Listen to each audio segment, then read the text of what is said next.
Let's do a production blog about Captain T. The project I swear I'm still working on. Uh, it has literally been a year since I've worked on Captain T in any kind of capacity of like consistency. Um, the last page that I uploaded was way back in December of 2023. And I'm still working on page one of chapter two. I originally started in February of 2024. I started it on the 4th of February 2024, and I'm recording this on the 5th of February 2025. I've opened that page like 3 times in the past year since starting it, and I am going to finish it this week, and I need to dive back into Captain T, if only like an hour a week, because baby steps still climb the mountain. I need to tell myself that. So what have I been doing instead of Captain T? Well, I've been doing Philo. Philo is a live drawn improv jam comic. Originally, it was recorded on Saturday nights between 9 p.m. and 10:30 p.m. Eastern Standard Time, 6 p.m. and 7:30 p.m. Pacific Standard Time. But I've since changed the night to Tuesdays. I have artists booked into June as of this telling of this story now that I speak at this moment. Chat writes the story. So the audience writes the story, and me and the guest artist will trade panels back and forth, drawing what chat writes. Sometimes we kind of steer the stampede a little bit if chat's going in a weird direction, or if they're asking for a lot all at once. It's like, whoa, okay, we need to concentrate on just this moment, and then we can go to that moment. But I've been doing that once a week. There's been a couple weeks I've missed for various reasons, or something came up. I think I missed 3 weeks last year, and this year I've yet to miss a week, but it's only like week 4 of the year. I took the first story and I've been putting it together for a book that I'm going to put together. That's the first book of Philo. And so I drew cover for that. I need to finish laying out the book, and then I will have that available along with my coloring book online. We just finished the second story, so I need to lay out the second book, and I haven't even started on that yet. I've been maintaining my website. I have a virus on my website. Oh, I hate this. I have a virus on my website. So if you visit panel2panel.com and you click on a link and it takes you to some weird place, like click back and like click on that link again, and it should take you to the right place. I am not a programmer. I am not a front end or back end developer, website developer. I am not. I am a comic book artist, and I host a web show drawing comics. And so WordPress, I thought, was my solution to maintaining a website by myself that had complicated archives. And so some nefarious someone got into my WordPress, and they installed a virus behind my back, and it sucks. And so I've been fighting that. I have people that I've been in communication with. We've been trying to like copy everything and then re-upload it, copy everything, re-upload it. I've given people admin privileges to that. I've paid money to try and get that solved, but we still have a virus on my website. So I've been dealing with that. And I have class that a bunch of classes actually that I'm teaching for the city of Parker for Parker Arts. I am a culture and arts enrichment instructor for the city of Parker. And so I teach classes like comic books and manga and starting today, I'm teaching a Disney style cartooning class. So, not animation, but like drawing in the Disney style. And so, I've been working on my presentation for that, and I need to do that. I just, you can hear my cat in the background. Um, I just recently got a job at the Denver Improv. I'm a grunt at the Improv. I'm no one important. I take out the trash and clean the dishes and show people to their seat and run drinks and occasionally run the booth for sound during the shows.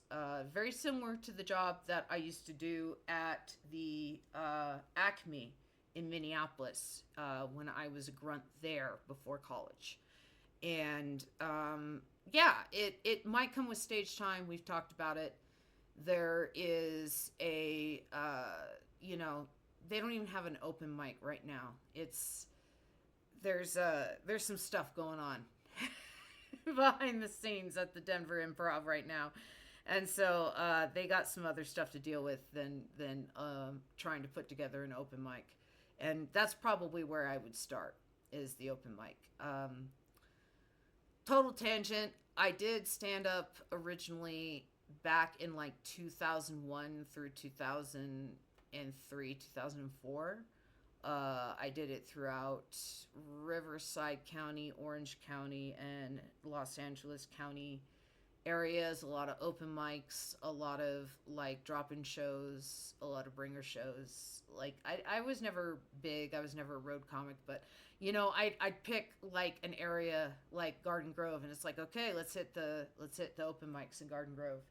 And you drive around Garden Grove, and then the next night it would be like Irvine, and then the next night it might be the San Fernando Valley, and the next night it might be let's hit LA, and see if we can get some stage time at their improv or at the Comedy Store or something. And so back in 2001 through 2003 or 4 or so, didn't get very far.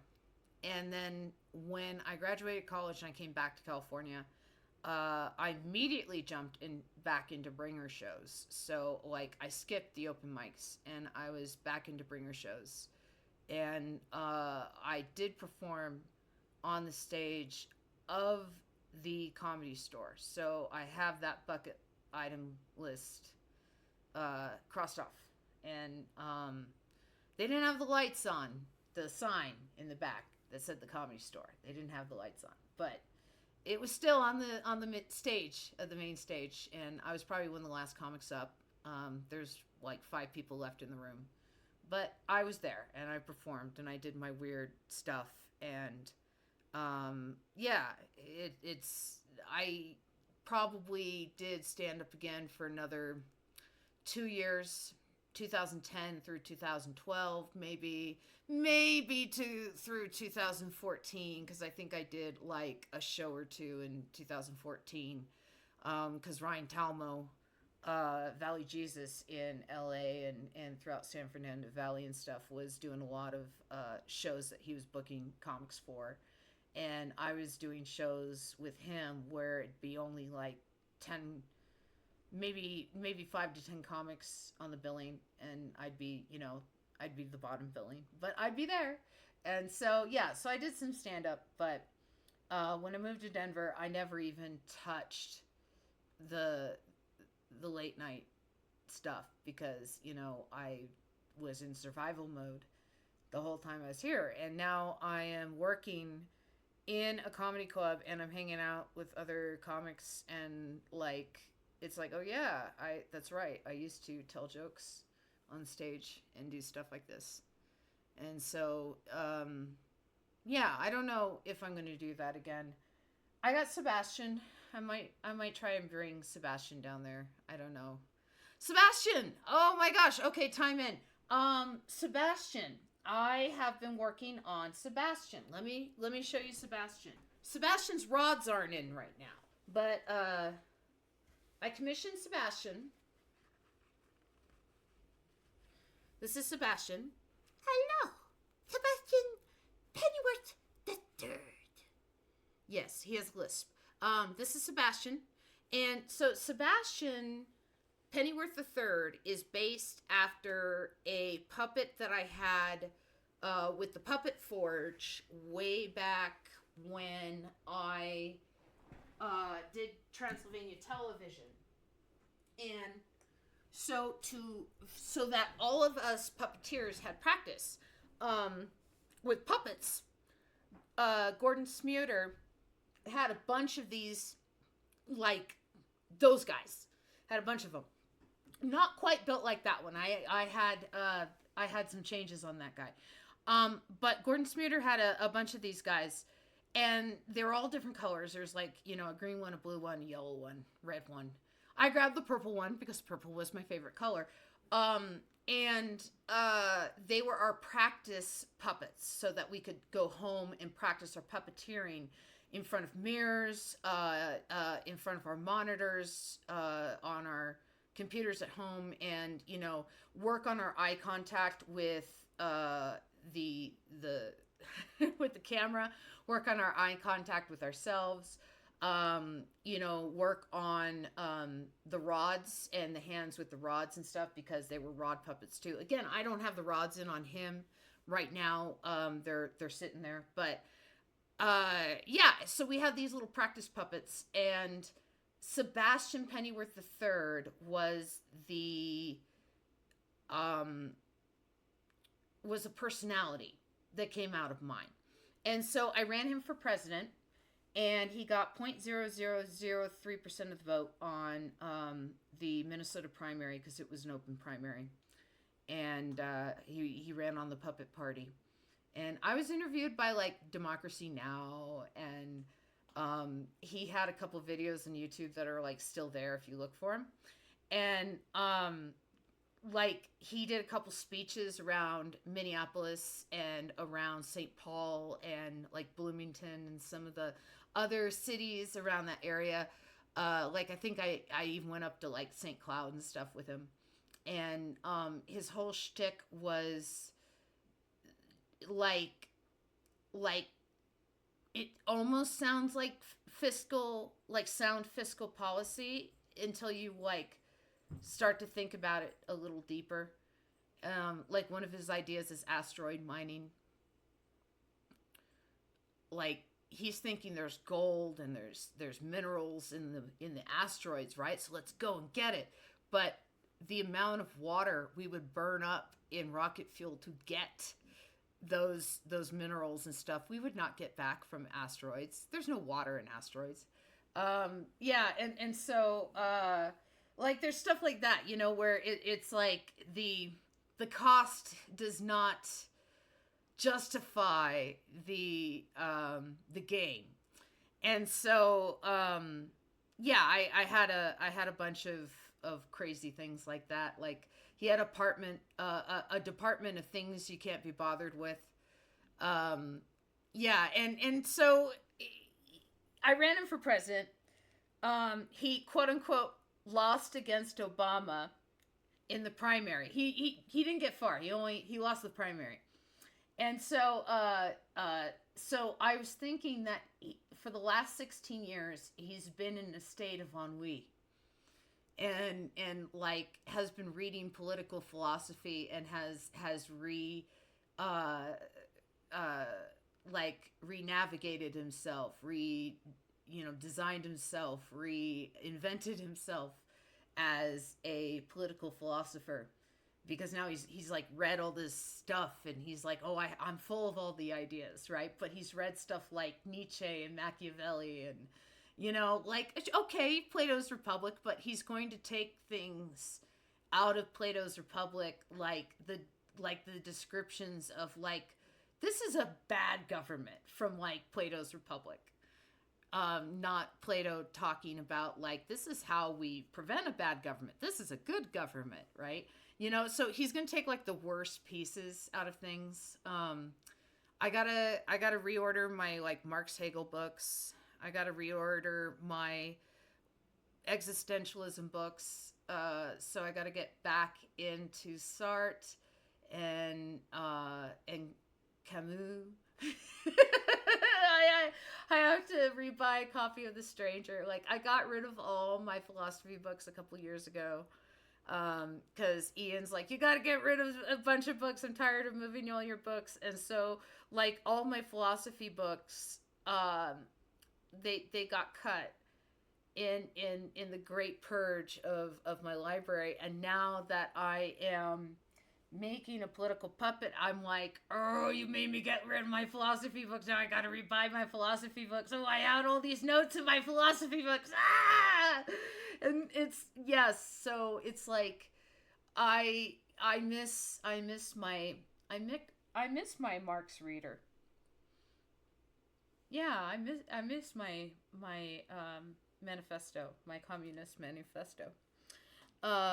Yeah, I also had a bunch of writings by like Che Guevara, and you know he goes crazy with the like how you should achieve your goals. Like he goes a little extreme in his writings, and I also had books by like Martin Luther King Jr.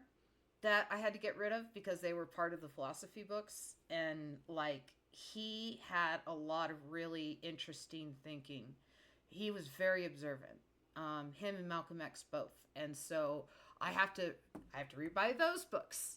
And yeah, anyway, so that's Sebastien, and I've been doing Sebastien. Um, I've been doing Philo. I've been working on my website.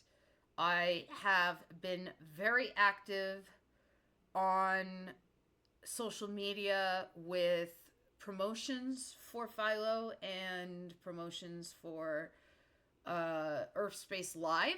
Oh yes, Earth Space Live is a Saturday morning podcast that I do with Chuck Whelan and Dale Sipperly, and we draw based on a theme that Chuck comes up with every week, and we have a strict no politics rule now because we all get fired up, even though we all tend to agree about things. We're just all upset right now, and yeah, and so I've been doing some pretty cool drawings over there for Earth Space Live, and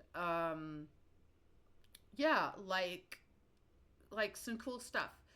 I have not put the Earth Space Live drawings up on my website yet, but they are available on my Patreon. I have been singing and playing guitar for my Patreon. So if you like what I do and you want to support what I do, and you can afford $10 a month, and you want to hear me sing and play guitar pretty badly, then that is the tier to hear me sing and play guitar. If you want to support me, you like what I do, and you just want to see like a sketch a day or whatever, that's $1. Like I give that to everybody. You know, everybody gets to see the sketches. Everybody gets to see the updates and stuff like that. But like to really see me prostrate myself, you got to pay me $10 a month.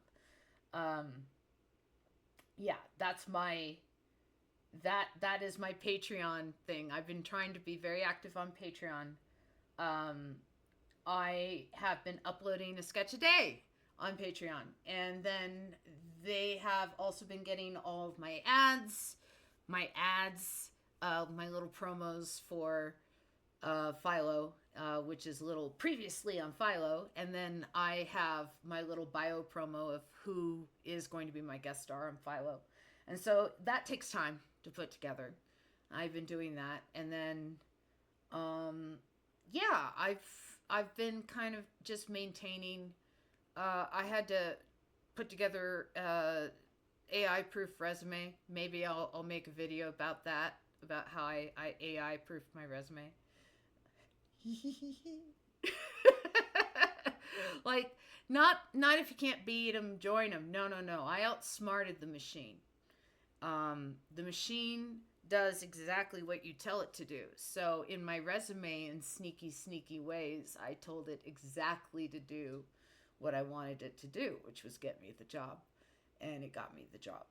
And that's why now I'm working at the Denver Improv. So I did that. And what else am I doing? I'm on the Facebooks. I'm on the Instagrams. I'm on the Threads. I'm on the Blue Skies. I'm on LinkedIn, Kara. I'm on YouTube. Here, hi. How you doing? I'm on Twitch. I'm on Stage 32. Does anybody use Stage 32? Is it just me?